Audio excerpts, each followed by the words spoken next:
Всем привет, дорогие друзья! Сегодня мы будем проходить летную школу в Microsoft Flight Simulator X. Итак, я уже в обучающем центре в разделе Lessons, то есть уроки. И сегодня мы будем проходить урок 2 Turns, то есть повороты. Должно быть легко. Давайте посмотрим.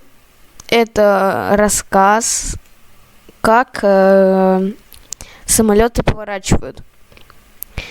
Ну а мы с вами уже перейдем к самолету. Итак, у нас пока что грузится.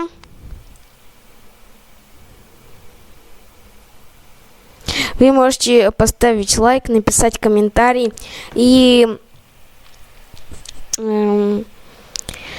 подписаться на канал, чтобы не пропускать новые видео. И напишите еще, может быть, вы хотели бы онлайн в следующем видео.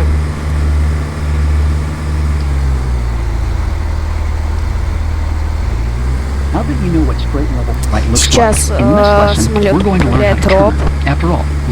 То есть я.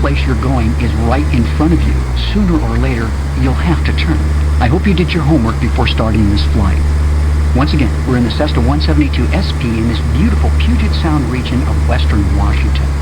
I've got the airplane, so you just relax a bit. Let's begin by looking at the top of the attitude indicator.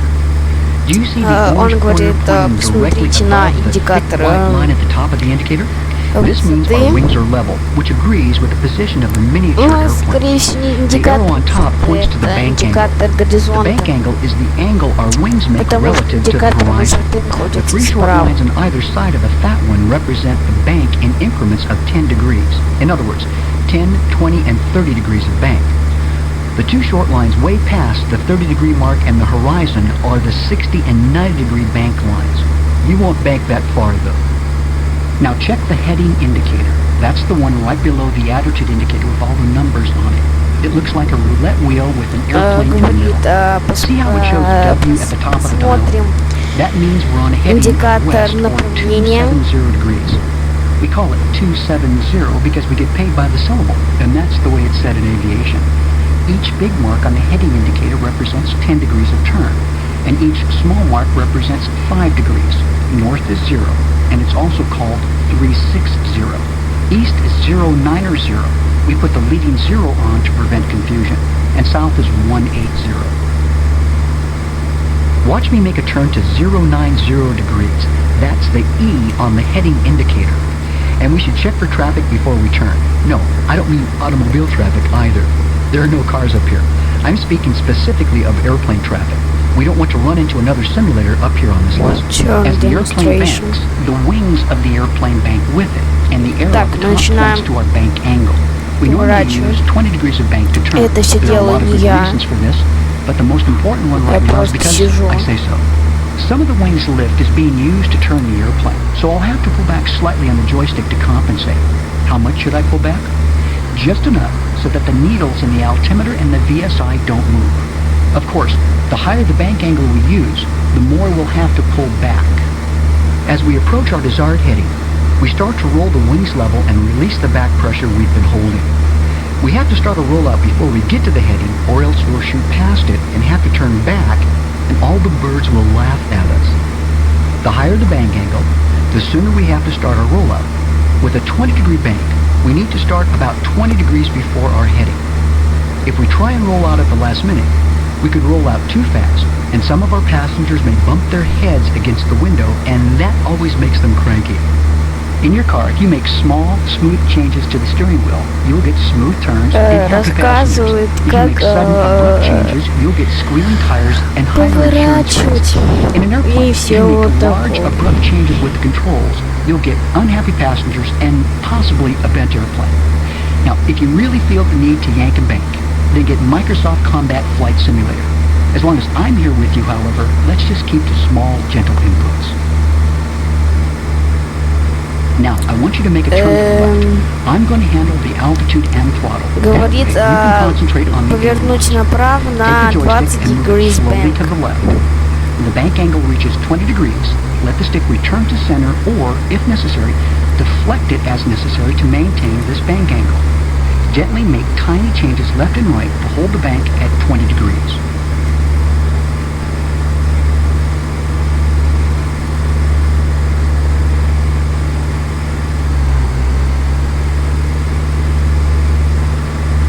While we are banked, take a second or two to peek outside.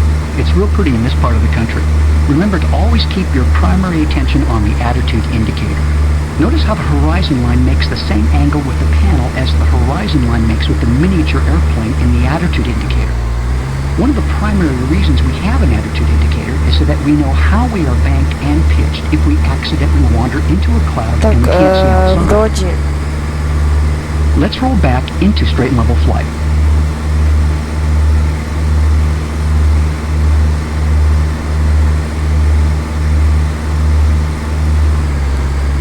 Bank the wings less.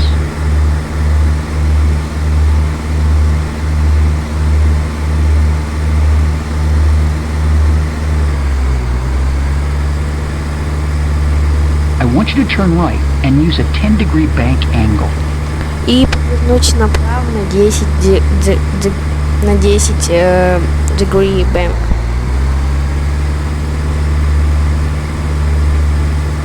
Bank the wings less.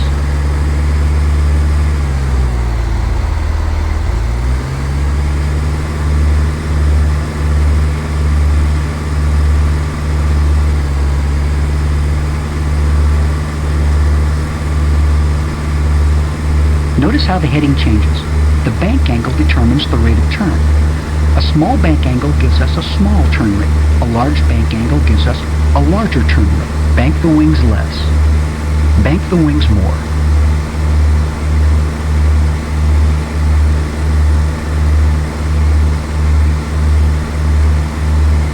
Good job. I've got the airplane. I'm going to make a turn to the right. While we're turning, look at the turn coordinator. That's the instrument in the lower left-hand corner of the 6 primary instruments. It has a little white airplane on it and a tube with a black ball in the center. The little airplane shows the rate of your turn, and the black ball tells you the quality of the turn. When I say quality, I mean whether the turn is coordinated between the aileron and the rudder. Because the rudder is a difficult thing to master, I'll take care of it for you. But just for fun, look at the black ball. As long as the black ball is centered between the two black lines, we're making a coordinated turn. Some people call this black ball and its track the inclinometer, and I'm inclined to do the same. When the ball is deflected right or left of center, we should use the controls to maneuver it back to the center position. There's one more thing about the heading indicator I think you should know about. You may have noticed an orange pointer moving around it. This is called a heading bug, despite the fact that it doesn't have any legs. Professional pilots often set the heading bug to the heading they want to fly before they start a turn. That way, they don't forget where they're supposed to be going in case a real bug enters the cockpit and distracts them while they're swatting it. Of course, there are other distractions too, like talking on the radio, maintaining altitude, and adjusting our cool sunglasses. I want you to try moving the heading bug indicator to a specific heading. Start by pointing your mouse at the knob on the lower right-hand side of the heading indicator. The mouse pointer changes to a hand with a minus or plus sign inside as you pass it from the left side of the knob to the right. Clicking the right side of the knob moves the heading bug clockwise and the selected heading increases. Clicking the left side of the knob moves the heading bug counterclockwise and the selected heading decreases. As you do this, you'll probably notice that the airplane banks toward the bug. Yep, you've discovered my secret. The heading bug is how you tell the autopilot which heading to fly. That's another good reason to use it often. So you now know how to turn the airplane. Combine that with the other lessons in the student pilot lessons and you're well on your way to piloting an airplane anywhere you want to go. Все. Мы с вами закончили урок. Вот карта. Ну, а если вам понравилось видео, то ставьте лайки, пишите комментарии про онлайн. И если вы хотите продолжать следить за этим каналом, то подписывайтесь. Ну, а с вами был Fly&Sky. Всем удачи и пока-пока.